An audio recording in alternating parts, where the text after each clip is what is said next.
C'est fou de se dire qu'en 2023, il y a encore des personnes qui mettent du Watibé. Bonjour à tous et bienvenue dans cette nouvelle revue d'Actualité. Au programme aujourd'hui, on va parler du Pope Francis, le pape François. On va évidemment aborder cette question de la manifestation de samedi. Bah oui, il y a des sanctions qui vont tomber, les gars. Bah oui, je suis obligé. Et on finira sur un peu de science politique autour de l'action de l'Union européenne sur notre beau pays qu'est la France. Mais avant tout, je t'invite à liker, à partager, à commenter et surtout à t'abonner à la chaîne de Georges. C'est très important pour le... Et la moula, et la moula, et la moula. Premier élément, vous avez vu que la vidéo de dimanche c'était un banger. Je vous avais prévenu les gars, hein. Je mens pas moi quand je tease. Bon, merci à vous. Dinguerie. Et deuxième élément, pour le format au charbon, j'ai fait un Google Form. Donc c'est un petit questionnaire que vous pouvez remplir si vous souhaitez participer à ce format, que vous avez des choses à me présenter, des régions à me faire connaître, des métiers artisanaux à présenter, des sports aussi, enfin bref, tout rentre dans la catégorie du charbon. Des passions, on oublie trop souvent les passions, mais si vous avez des passions un peu marrantes, parlez-en. Remplissez le Google Form, et puis moi je vous tiens aux jokes, hein. Vous êtes sur la chaîne de Georges et vous regardez la seule et l'unique. Il n'y en a pas d'autre. Revue d'Actualité. Zébardi. Toi, c'est important, important pour le référencement. N'hésite pas à t'abonner. Donc, ce samedi était organisée une manifestation contre les violences policières et le racisme systémique. Bon, apparemment c'est de bon ton d'organiser des manifestations contre des trucs qui n'existent pas. Je vous donne donc rendez-vous samedi prochain pour une manifestation contre les mange-morts, contre les bons matchs de Florian Thauvin et évidemment contre la cohésion de la NUPES. Bref, du coup, manifestation avec un bon gros prétexte fallacieux pour ces petits bourgeois de se sentir pousser des couilles à 5000 face à de pauvres policiers en s'appuyant sur des mecs de quartier malheureusement pas venus, mais instrumentalisés ou détestant notre pays. Alors j'ai vu énormément de drapeaux communistes dans cette manifestation. Je tiens à rappeler, très vite fait, que le dernier à avoir tué un communiste, il n'est pas d'extrême droite, hein. Vous l'avez carrément élu député, hein. On l'a détruit comme on détruit un communiste. Bien sûr. Ça vous parle? Bien sûr. Bien sûr. On retrouvera donc, après cette manifestation contre le racisme, un rendez-vous, carrément, un rendez-vous contre le racisme interdit aux Blancs. Alors oui, on peut faire des réunions interdites aux Blancs dans ce pays de victimes. Les Blancs en redemandent, voire organisent ces réunions. Je crois que ça a pas mal réagi d'ailleurs, ça, hein. Et bien sûr, évidemment, un stand contre Israël. Dans le doute, on va foutre toutes les causes du monde dans cette manifestation sur un malentendu. Il y a peut-être des gens qui peuvent venir. Mais ça n'est pas passé. D'après la note des renseignements territoriaux, malgré les 79 appels à la mobilisation, la banlieue n'est pas venue en nombre dans cette manifestation. Caramba, l'intersectionnalité a encore raté. Et au sein même de la NUPES, personne n'est uni. Hein, Fabien Roussel refuse d'aller dans ce genre de manifestation, tout comme Faure. Hein. Mélenchon, lui, il pense qu'on est encore en 2017. Enfin bref, c'est l'union la moins unie de l'histoire, cette affaire. On dirait mes parents. Et dans tout ce joyeux bordel, on va avoir une scène assez folle. Alors, je sais que je dis ça dans toutes mes vidéos, quasiment toutes, mais surtout dans ce cas-là, je vous jure que c'est assez fou. Je vous mets la séquence, on en parle juste après.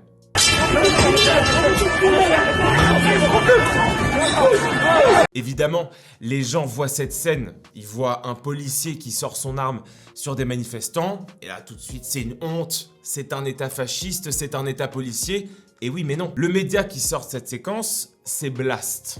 Retenez bien cette info. Et là vous allez me dire, oh mais tiens, Georges Jordi, je savais pas que Blast, à part virer des journalistes parce qu'ils parlent de Tahabouaf, fournir des salariés à France TV, être la création de la DGSE et avoir un management toxique de Denis Robert, je savais pas que Blast faisait du terrain. Eh bah si. Si, Blast fait du terrain, mais pas comme tout le monde.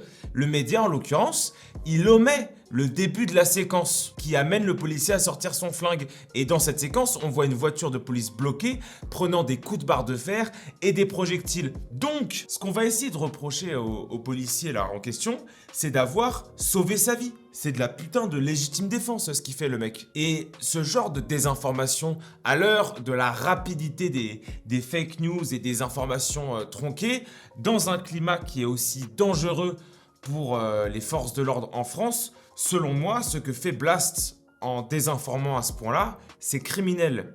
Et comme d'habitude, cette manifestation, elle a donné lieu à des réactions. On a le 11 mondial des fils de pute qui s'est mis en formation. D'un côté, Sandrine Rousseau et Louis Boyard qui expliquent que c'est inacceptable qu'un policier se défende.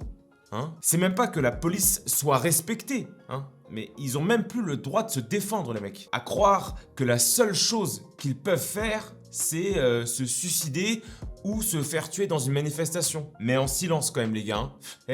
Hein. Bon. Et au niveau du gouvernement, la formation est un peu plus technique. Faut donner des billets à la droite, hein. Alors on dit, ah non mais c'est inacceptable. Plus jamais ça. J'ai mal à ma République. Et j'ai mal au ventre aussi, mais c'est un autre problème. Je tiens à dire que, à Gérald Darmanin, que le concept d'inacceptable, c'est pas un concept qui est performatif. C'est pas en disant que c'est inacceptable que ça devient d'un coup inacceptable. Il faut des actions politiques concrètes. Il faut rendre les comportements de ces Black Blocs impossibles. Il faut virer les membres du bloc des cortèges. Il faut dissoudre certaines formations d'extrême gauche qui vont d'ailleurs discréditer autant leur mouvement que l'ensemble du cortège, hein, d'ailleurs, hein, puisque, c'est un terme qu'ils aiment bien, mais ils vont invisibiliser toutes les revendications. Coucou la réforme des retraites, coucou les gilets jaunes, comment ça va? Et c'est toujours pareil, les renseignements intérieurs savent qui sont les éléments à risque, ils connaissent tous les profils français ou européens qui peuvent interpeller,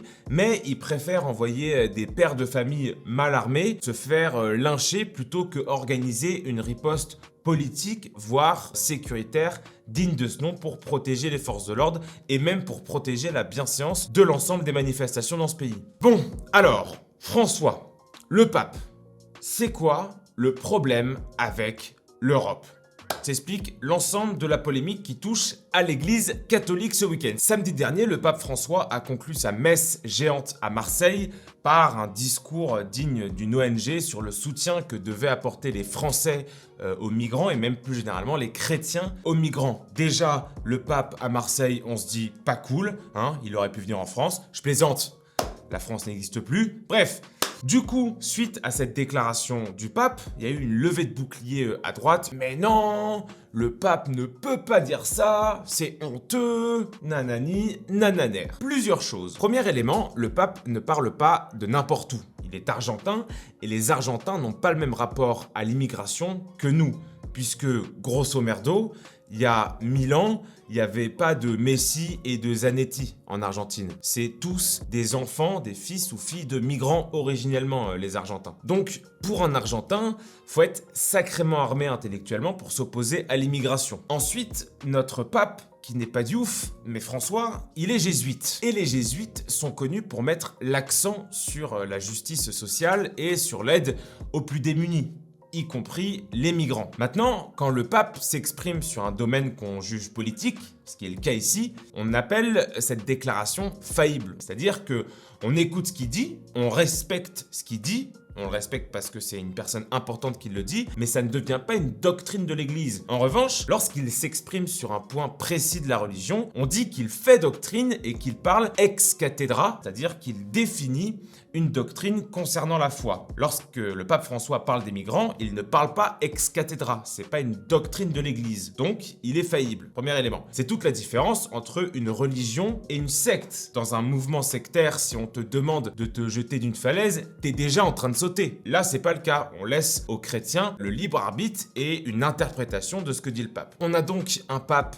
politique qui nous demande de regarder ce qui se passe dans la crise migratoire et à Lampedusa en particulier comme un drame. Très bien, et ça l'est parce que c'est des humains et qu'on est des humains et que ça nous touche. Sauf que pour l'Église actuellement, le drame c'est que les migrants se noient. Mais on pourrait très bien rétorquer à ce pape que c'est tout aussi chrétien de considérer comme un drame le fait d'être déraciné de la terre où ses ancêtres sont nés, d'être à la merci de réseaux de passeurs, d'être instrumentalisé par les ONG, par l'Union européenne et par le patronat de la Startup Nation. Bon, qui choisit ce qui est un drame? Ça, c'est le premier point. Le deuxième point, c'est sur la notion de dignité humaine. Je m'explique. Le pape, et c'est son droit, il voit dans la crise migratoire la notion de dignité humaine.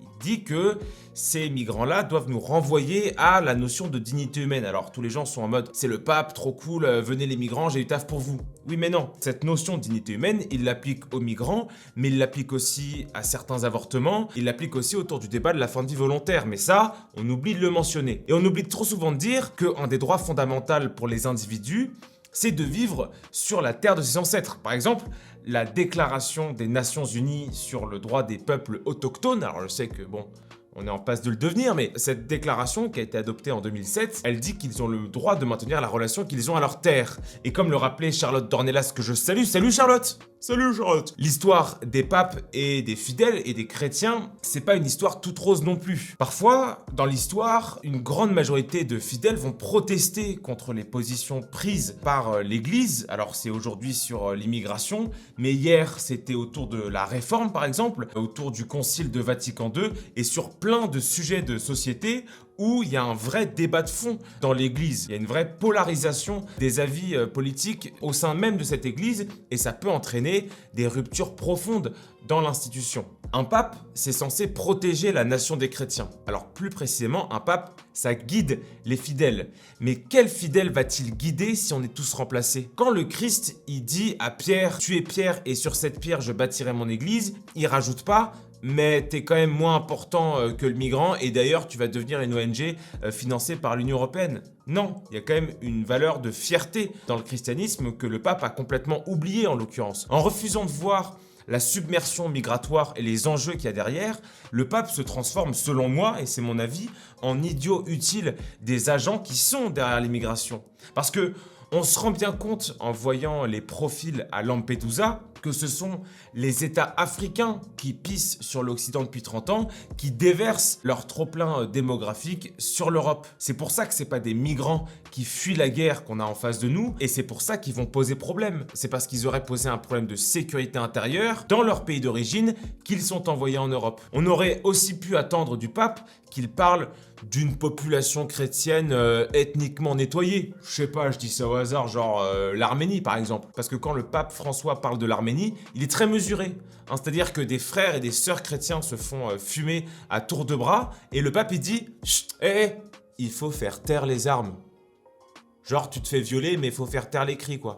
Et on va rester, si vous le voulez bien, dans cette ambiance-là, hein, avec l'Union européenne par voie de copinage, où n'importe quel lobby, ces petites minorités sont en train de détruire purement et simplement les États européens via une sape pure et totale de ce qu'est la souveraineté des nations, à savoir la démocratie. Voilà, petit coup de gueule contre l'Union européenne, j'en fais assez peu mais je me permets. Le phénomène web de la semaine, alors je vous avais parlé de cette histoire-là la semaine dernière, c'était Nora Bussini qui avait sorti un livre en infiltration chez les woke, et évidemment qui est intervenu sur ce scandale? Bah c'est Camille et Justine.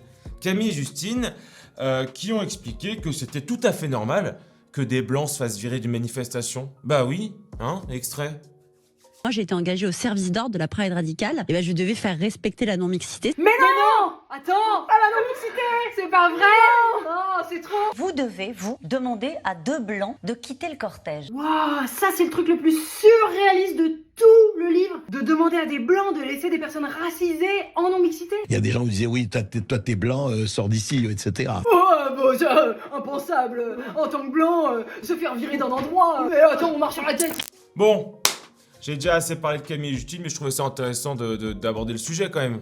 Bah oui, c'est pas raciste. Mais non, bien sûr. Merci à tous d'avoir suivi cette revue d'actualité. N'hésitez pas à liker, à commenter, à partager, surtout à vous abonner à la chaîne de Georges. C'est très important pour le référencement. Et moi, je vous dis à très vite pour de nouvelles aventures. Vive la France et vive ce qu'il en reste. Quand même, il en reste un peu. Et moi, je vous dis à très vite. Allez, time! Toi